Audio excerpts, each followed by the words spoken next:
Mesdames, Messieurs, bienvenue au flash d'information, l'essentiel de l'actualité. Les élections sénatoriales au Cameroun, les toutes premières d'ailleurs de la République, c'est dans 10 jours. Et le Rassemblement démocratique du peuple camerounais a officiellement lancé sa campagne dans l'Ofundi, c'est dans le centre, ce mercredi 3 mars 2013.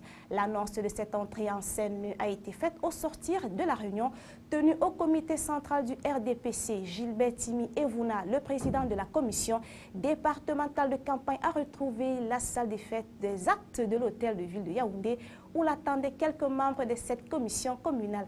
Après avoir perdu 14 des 70 sièges mis en jeu par décision de la Cour suprême siégeant comme conseil constitutionnel à cause du rejet des listes dans la région de l'Ouest et de la Damawa, le RDPC entend remporter au soir du 14 avril prochain les 56 sièges restants. La rencontre de ce 3 mars à la permanence du RDPC d'Umfundi avait pour objectif de mettre tous les cadres du parti de la Flamme devant leurs responsabilités. Question de convaincre les 1817 conseillers municipaux de la région du centre.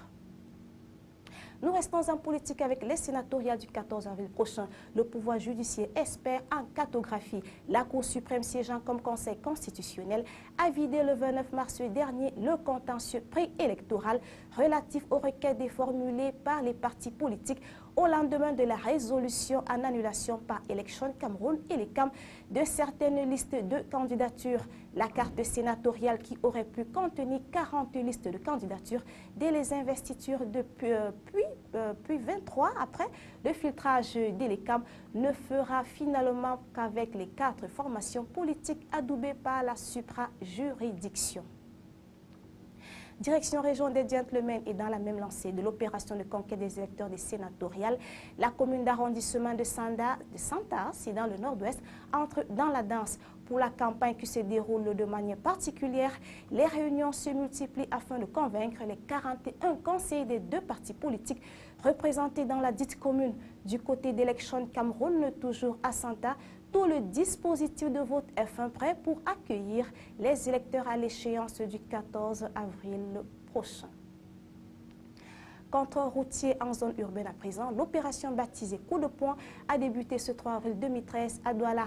Elle était menée par des équipes mixtes des éléments de la police, de la gendarmerie, ceux de la communauté urbaine de Douala et puis du personnel de la délégation des transports pour le littoral. En sport, 8e édition des finales nationales Finasco Ligue B, les Jeux se referment ce 4 avril 2013 et la région du centre a raflé 4 médailles en or en gymnastique. Cette région occupe la première marche du podium à l'issue des finales en individuel et par équipe disputées ce 3 avril 2013. Et puis Youssouf Adidja Ali, Madame le ministre de l'Éducation de base, présente à Douala, a personnellement présidé la cérémonie de remise des médailles aux athlètes méritants. Prenons les nouvelles au-delà des frontières camerounaises avec les confrères de l'agence France Presse. L'incendie déclenché par l'affaire Cahuzac continue d'embraser la classe politique. L'opposition exige de François Hollande des gestes bien plus forts que ces mesures de moralisation de la vie publique. L'UMP concentre ses attaques sur le ministre de l'économie, Pierre Moscovici, et son patron, Jean-François Copé, est monté d'un cran hier soir en réclamant un remaniement gouvernemental d'ampleur, Premier ministre compris. Le mariage pour tous devant le Sénat. La Chambre haute débute cet après-midi et pendant 10 jours, l'examen du projet de loi qui se jouera à une poignée de voix. Les opposants qui ne désarment pas comptent se faire entendre bruyamment sous les fenêtres du Palais du Luxembourg. Le texte ouvrant le mariage aux couples homosexuels a été adopté en première lecture à l'Assemblée le 12 février, après 2 semaines de débats houleux. Une étape de plus dans la provocation. La Corée du Nord menace maintenant les États-Unis de frappes nucléaires. Le régime dit avoir approuvé un projet d'opération militaire contre les Américains en réponse à ces vols de bombardiers. La Maison-Blanche demande à Pyongyang de cesser ces menaces. Regain de violence dans les territoires palestiniens. 2 adolescents ont été tués en Cisjordanie par l'armée israélienne. Les soldats ont ouvert le feu vers un groupe qui lançait des pierres contre un barrage routier. La mort controversée d'un prisonnier palestinien en Israël a déclenché un mouvement de protestation avec des scènes rappelant les récentes intifadas. C'est l'une des agences phares de mannequins. Depuis déjà 30 ans, Elite arpente la planète pour organiser des séances de casting et dénicher les top modèles de demain. En région parisienne, la première étape des compétitions a commencé pour des centaines de candidates. Chaque année, ce sont des dizaines de milliers de jeunes filles de 14 à 22 ans qui défilent dans une soixantaine de pays avec l'espoir de décrocher les précieuses places. Il n'y a qu'une seule gagnante par nation.